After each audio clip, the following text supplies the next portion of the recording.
Hi, I'm Abhishek Mallick. Today we'll be talking about Corks, Involution, and Heegaard flow homology. This is joint work with Irving Dye and Matthew Hayden. I'd like to begin by thanking the organizers for giving me the opportunity to talk. Okay, let's begin. So here's a motivating question for us. So let's say Y is an integer homology sphere equipped with an involution tau, and we can ask the following question. Let's say Y bounds a four-manifold W, then what obstructs the extension of tau to W? And the answer we'll be interested today is that there is an invariant coming from Heegaard flow homology that serves as an obstruction if tau is a homology ball, if W is a homology ball. So in fact, this invariant obstructs the extension of tau as a diffeomorphism, not just as an involution. The side note is all the manifolds in this talk are going to be oriented, and all the diffeomorphisms are orientation preserving. There are two main aspects of our talk today. Is the first one being that there is a natural generalization of homology cobordism group for which our object of study is an invariant, and the invariants actually provide a different way of detecting Corks. So let's expand on these two a little bit more, starting with some background.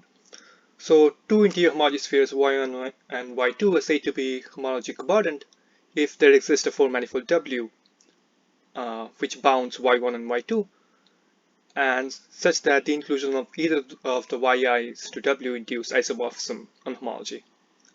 So this actually defines an equivalence relation on a set of integer homology spheres, and the classes form an abelian group with respect to connect sum. And we call this group integer homology cobordism group, denoted by theta 3z. So several structural results about theta 3z is already known. The first known result was the existence of Rocklin homomorphism. Later, Fintuzel and Stern showed that theta 3z is actually infinite. Further, Fintuzel and Stern showed that theta 3z has an infinite subgroup, Z infinity subgroup, and Freushoff later showed that there's a Z summand in theta 3z. One of the recent successes has been the following two theorems. The first one by Monolescu, where he showed that if the image of the Rocklin homomorphism is non-zero, then Y is not of order 2 in theta 3z. More recently, Dye, Holm, Stroffingen, and Tong showed that if theta 3z actually contains a direct summand isomorphic to Z infinity. So the first theorem uses spin-2 equivalent Seiberg-Witten theory, and the second one uses sort of its counterpart in Heegaard flow theory, called the invertive Heegaard flow homology, defined by Hendricks and Monolescu. Despite all these results about the structure of theta 3z, many questions still remain open. For example, whether it has any torsion or not.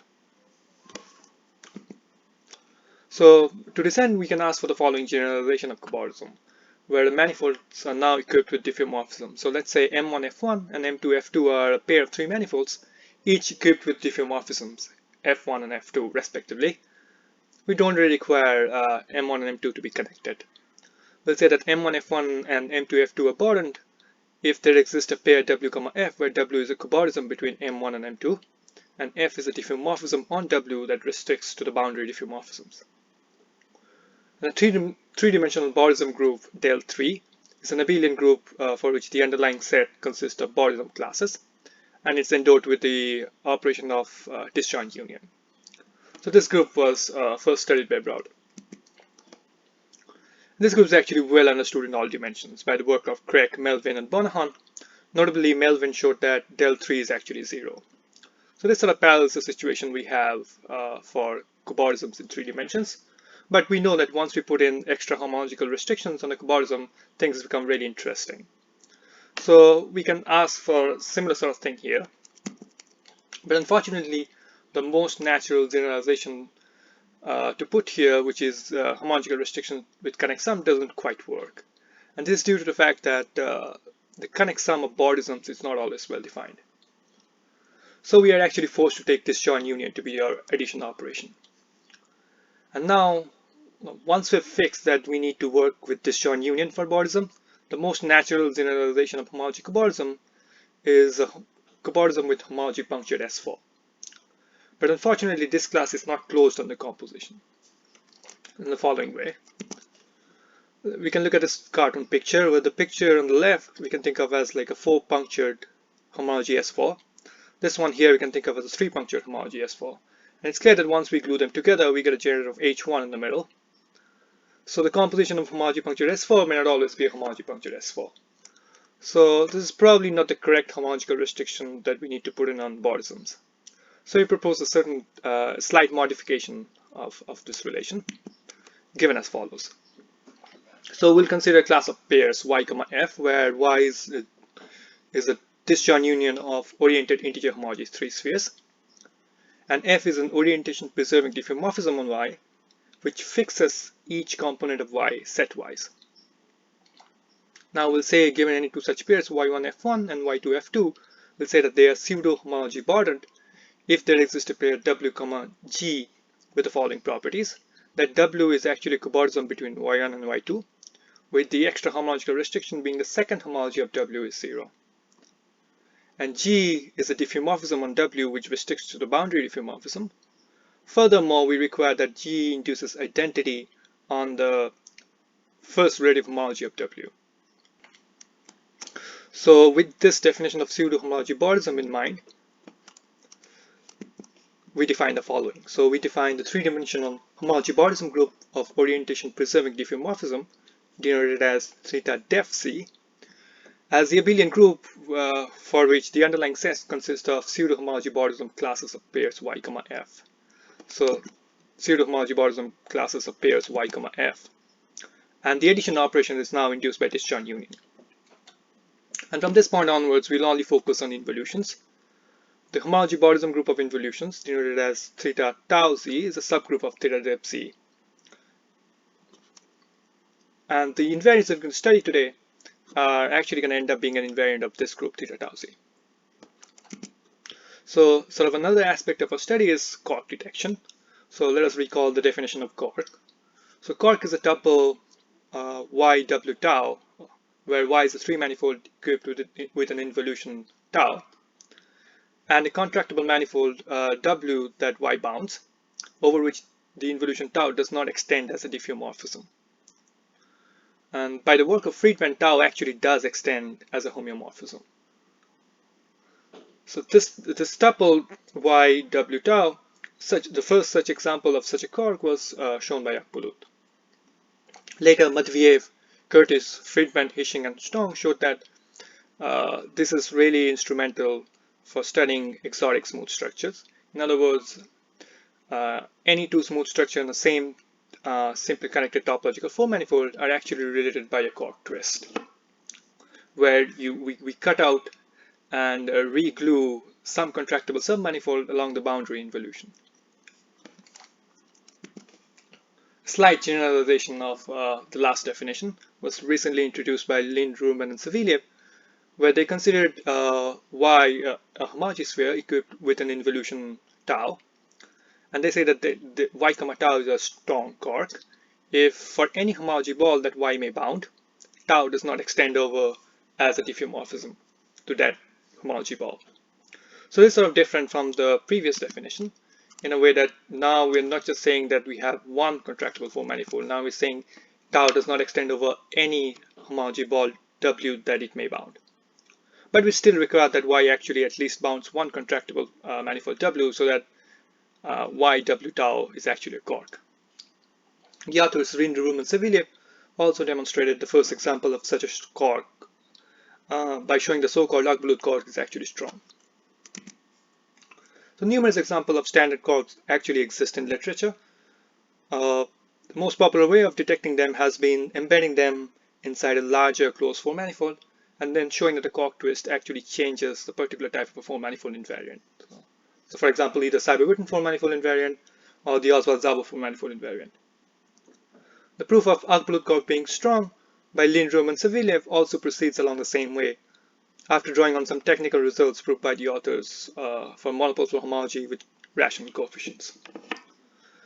So the invariance that we're going to study today is going to be a different way of detecting Corks.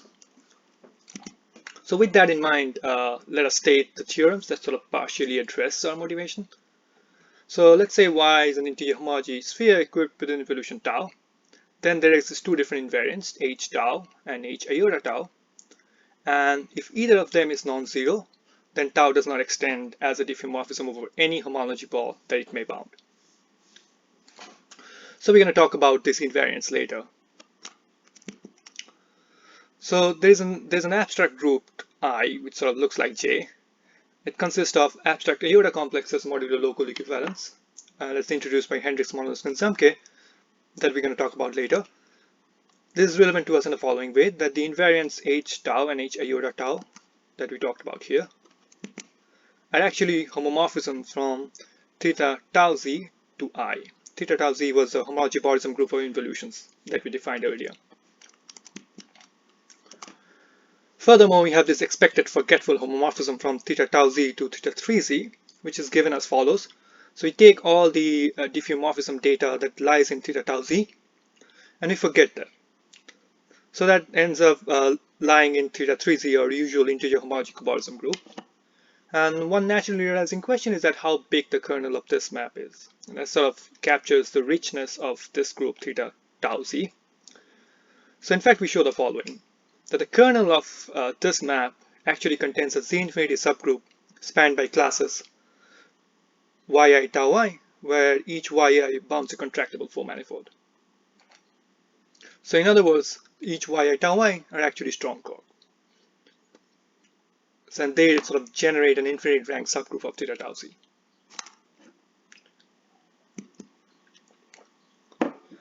So note that showing that either H tau or H iota tau non-zero is enough to show that a Cork is strong. This actually leads us to establish several new families of strong Cork. So for example, the three manifold that's obtained as surgery and +1 surgery on a Stevedon knot with these two involutions tau and sigma, both of them gives us strong Cork. So at this point, I sort of like to invite our audience to attend Irving Dye's talk in Floer homology and low dimensional topology topic group, where he sort of goes through this example in more details and show that why computing H tau and H iota tau and showing that they are non-zero tells us this is actually a strong Cork. Okay, so let's talk a little bit about what these invariants are. So we'll say that C, iota is an iota complex if C is a free finitely generated Z-graded chain complex over Z mod 2U. And once you localize the homology of C with respect to U, that becomes isomorphic to Z2UU inverse. And iota is a U equivariant grading preserving homotopy involution on C. So iota square is homotopic to identity.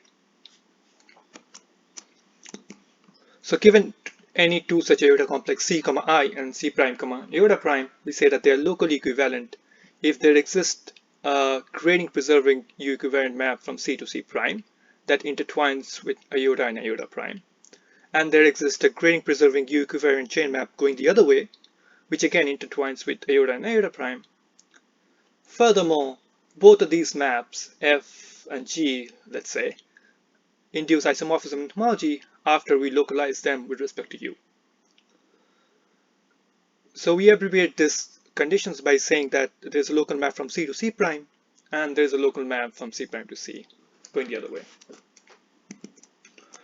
So with that in mind, the set of all abstract iota complexes modulo that relation that we just talked about, the local equivalence, gives us a group I, and that's where the group operation is given by tensor product, identity being a single Z mod 2U tau starting at grading 0, with the identity map being the iota map.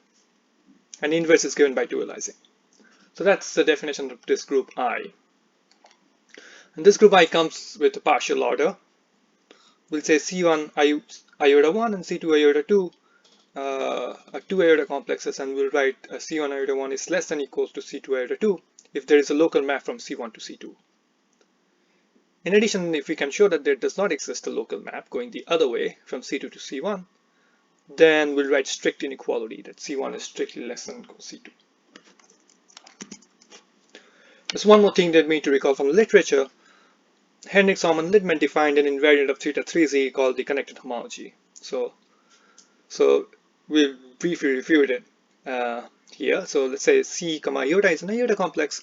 Then the connected complex of C, iota, which we denote by C connected iota connected, is another iota complex but it lies in the same equivalence class of C, iota. And we should really think of it as being the smallest possible or the simplest possible representative of the local equivalence class of C, iota. And the connected homology of C, iota is denoted by H connected C, is defined to be the U torsion submodule of this chain complex.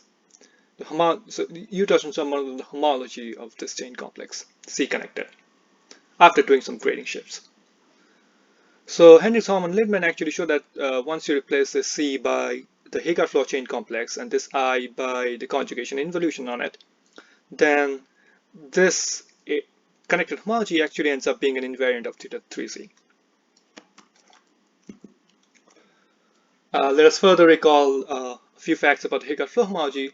So given a base 3 manifold y, z, the input for Heegaard Floer homology is this Heegaard data sigma alpha beta gz, where sigma alpha beta is the Heegaard splitting of y, g is a base point that lies in sigma, j is an almost complex structure that lies in a g-fold symmetric product of sigma.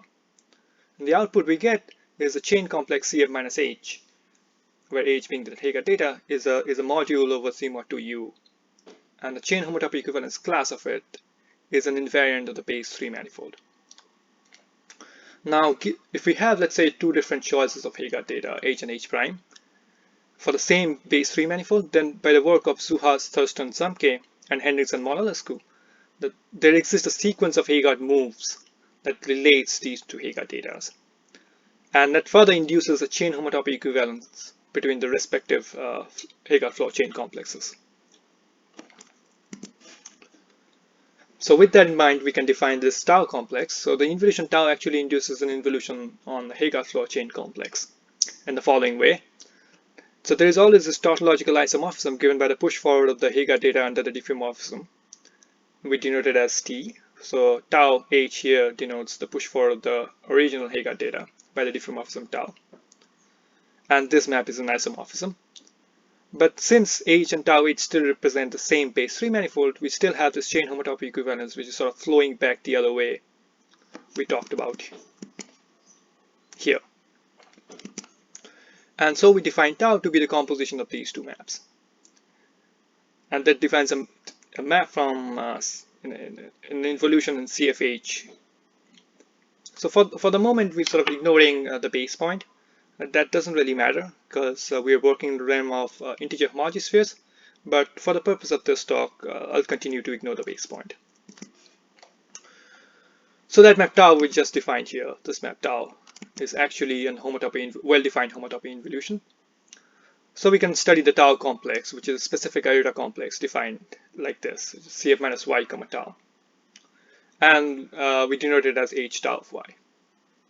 Now furthermore, we know that iota and tau commute up to homotopy. So we have another homotopy involution, iota composed tau on Cf minus y. So we define this iota composed tau complex Cf minus y comma iota composed tau, which is again a specific iota complex, and we denote it as h iota composed tau of y. So these are the two definitions of our invariant. So with that in mind, I'd like to go through steps of the existence of Z infinity subgroup of theta 3Z. So we start by recalling a specific example that will be useful for our proof. So let Xi be a chain complex spanned by the generators V, iota V, and alpha with this relation, where V and iota V both lie in the same grading 0 and alpha lies in the grading negative 2i plus 1. The homology of such a chain complex can be depicted as what's called a graded root. It's sort of shown here. The way we read this picture is that each dot actually represents the generator of the homology. Each arm of this Y contains I many generators, and those generators continue downwards. And this chain complex, or this homology, actually also has an involution, which is sort of reflecting along the middle axis. And one can show that this actually defines us an element in I, which is the specific iota complex Xi with this specific reflection involution, and that further satisfies this monotone conditions It's that x2 is strictly smaller than x1 and x1 is strictly smaller than 0 and so on and so forth. All of them are being read in I. So this specific errata complex is going to be useful for us. So the candidate that sort of generates this Z infinity subgroup is this Wn.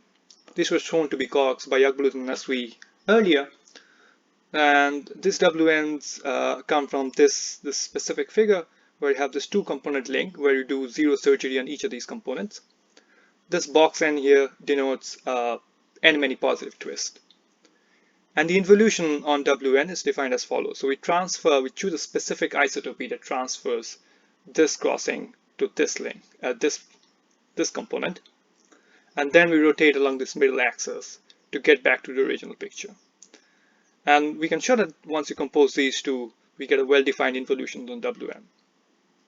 So our first step is that we show that Wn's are actually strong. So moreover, we show that we can find a subsequence I such that h tau of Wi is less than or equals to x of the floor of I plus 1 over 2. So this is a specific complex that we talked about earlier.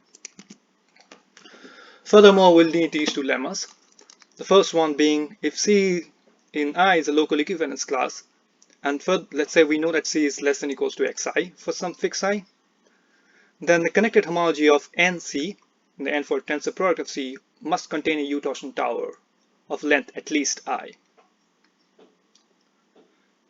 And the second lemma that we'll need is that if, let's say, C lies in the span of C1 to Cn in I, then any U torsion tower length that appears in the connected homology of C must also appear in the connected homology of any of C1 to Cn.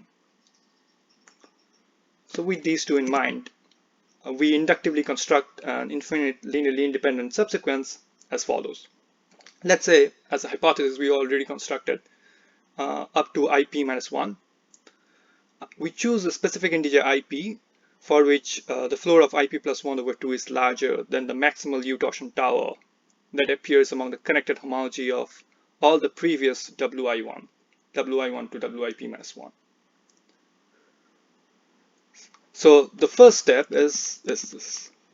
This lemma here tells us that h tau of WIP is going to be less than or equals to x of floor of IP plus 1 over 2. This lemma then tells us that h tau of WIP, h tau connected of WIP, must contain a U torsion tower of length at least the floor of IP plus 1 over 2. And then this lemma tells us that h tau of WIP cannot possibly lie in the span of all the previous h tau of WIs. Because we've already chosen IP to be an integer that's sort of large, which sort of makes this term here larger than all the maximal U torsion tower length that appears here. And we already know that h tau of WIP must contain a U torsion tower of length IP plus 1 over 2, as we just said. So since h tau is a homomorphism from theta t z to I, and this sort of shows that Wi1 to WIP are linearly independent, and proceeding inductively yields a Z infinity subgroup. So we can ask these two following questions. The first one being that does there exist a Cork, strong or otherwise, with the boundary of a Briscoe sphere?